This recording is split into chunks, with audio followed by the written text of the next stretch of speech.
So നിങ്ങളെ നമ്മൾ ഇന്നത്തെ വർക്ക് എന്ന് പറഞ്ഞാൽ സാധാ ഇന്ത്യൻ ക്ലോസറ്റിന് അവിടെ ഒരു കൺസീൽഡ് ഫ്ലഷ് ടാങ്ക് സെറ്റ് ചെയ്യണം. അപ്പോൾ അവർ ഇവിടുത്തെ ടൈലും കാര്യങ്ങളൊക്കെ മാറ്റണം. അപ്പോൾ ടാപ്പും കാര്യങ്ങളൊക്കെ നമ്മളിവിടെ അയച്ചു വെച്ചിട്ടുണ്ട്. അപ്പോൾ പലർക്കും സംശയം ഉണ്ടാവും ഇന്ത്യൻ ക്ലോസറ്റിന് കൺസീൽഡ് ഫ്ലഷ് ടാങ്ക് വെക്കാൻ പറ്റുമോ എന്നുള്ള കാര്യം. അപ്പോൾ ഇന്ത്യൻ ക്ലോസറ്റിന് കൺസീൽഡ് ഫ്ലഷ് ടാങ്ക് വെക്കാം. അപ്പോൾ അതിൻ്റെ ഒരു ഫുൾ വീഡിയോ നമ്മൾ ഈ വീഡിയോയിലൂടെ ഇവിടെ കാണിക്കുന്നത്. ഇവിടെ പിന്നെ പഴയ ക്ലോസറ്റ് അവർ പഴയ ടൈലും കാര്യങ്ങളൊക്കെ ഇട്ട് പഴയ ക്ലോസറ്റാണുള്ളത്.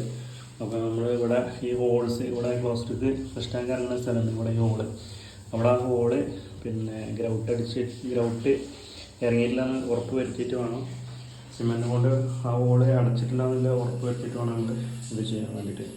അവിടെ സിമെൻറ്റ് ആ ഹോളിൽ സിമെൻറ്റ് ഇറങ്ങിയിട്ടുണ്ടെന്നുണ്ടെങ്കിൽ പിന്നെ ഈ ക്ലോസറ്റ് അടക്കം മാറ്റണം. അപ്പോൾ അത് ഞങ്ങൾ നോക്കി. അപ്പോൾ അവിടെ കാര്യങ്ങൾ കുഴപ്പങ്ങളൊന്നുമില്ല. അപ്പോൾ നമ്മൾ കൺസീൽഡ് ഫ്ലഷ് ടാങ്ക് വെക്കുക.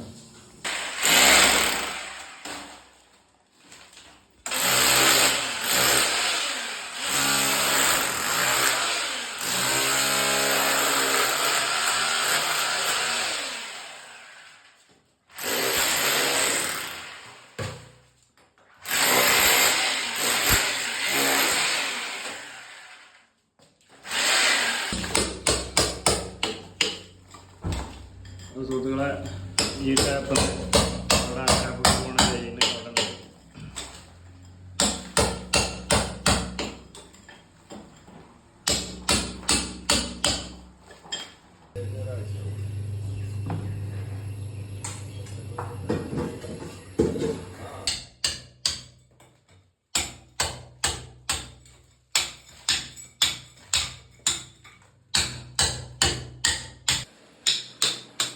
അപ്പോൾ പഴയ ക്ലോസറ്റിനാണ് നമ്മൾ ഫ്ലഷ് ടാങ്ക് വെക്കണതുകൊണ്ട് എന്താ സംഭവം വെച്ചാൽ ഒക്കെ പൈപ്പ് വേണമെന്ന് പോയിട്ടുണ്ടായിരുന്നു.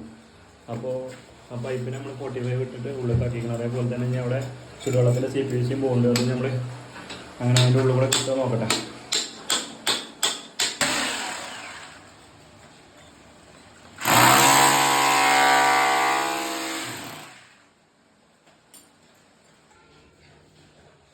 സുഹൃത്തുക്കളപ്പോൾ നമ്മളെ കൺസീൽഡ് ഫ്ലഷ് ടാങ്കിൻ്റെ കൺസീൽഡ് ആക്കൽ കഴിഞ്ഞിട്ടുണ്ട്. പിന്നെ അതേപോലെ തന്നെ ആ പൈപ്പിൽ നിന്ന് നേരെ ക്ലോസറ്റിൽ പൈപ്പ് ഇട്ട് കൊടുക്കണം. പിന്നെ അതേപോലെ തന്നെ അത് മെഷ് ഇട്ടിട്ട് ഫുള്ള് തേച്ച് കൊടുക്കണം. അവിടെ കണ്ടില്ല ആ ഗ്യാപ്പിൽ പിന്നെ 2 ഇഞ്ച് PVC ആണ് കയറ്റിയിട്ടുള്ളത്. അതെന്ന് വെച്ചാൽ കമ്പനി തരുന്ന ഭാഗം ആകെ അത്ര ഉള്ളൂ. ഒരു മാക്സിമം ഒരു 3/4 അടി ഉയരമുള്ളൂ കമ്പനി തരുന്ന ഭാഗം പോകുള്ളൂ. അത് നമുക്ക് പണ്ട് എത്ര ഹൈറ്റ് പൊക്കണമെന്നുണ്ടെങ്കിൽ നമ്മൾ പിന്നെ 2 ഇഞ്ച് PVC ഇട്ടിട്ട് പൊക്കണം. അപ്പോൾ ഇനി ഇതിൻ്റെ ബാക്കിയുള്ള പണിയെന്ന് പറഞ്ഞാൽ അതിൽ പിന്നെ അവിടെ കണ്ടില്ലേ ഒരു ജാഗോറിൻ്റെ സ്റ്റോപ്പ് കോക്ക് സെറ്റ് ചെയ്തിട്ടുണ്ട്. അപ്പോൾ ആ സ്റ്റോപ്പ് കോക്കിൽ നിന്ന് ഇങ്ങനെ പൈപ്പ് അവിടെ ആ PNL വെച്ചിട്ടുണ്ടല്ലോ അതിലേക്ക് കയറ്റാം. ആ സുഹൃത്തുക്കളെ ഫ്ലഷ് ടാങ്ക് കൺസീലിങ് കഴിഞ്ഞ് ഇനി പ്ലാസ്റ്റിങ് ചെയ്തുകൊണ്ടിരിക്കുകയാണ്. അപ്പോൾ നമ്മൾ പ്ലാസ്റ്റിങ് ചെയ്യുന്ന സമയത്ത് ഫ്ലഷ് ടാങ്കിന് എപ്പോഴും ഇതേപോലത്തെ മെഷ് ഇട്ട് കൊടുത്തിട്ട് വേണം നമ്മൾ തേക്കാൻ. അപ്പോൾ നിങ്ങൾക്കൂടെ നോക്കിയാൽ കാണാം.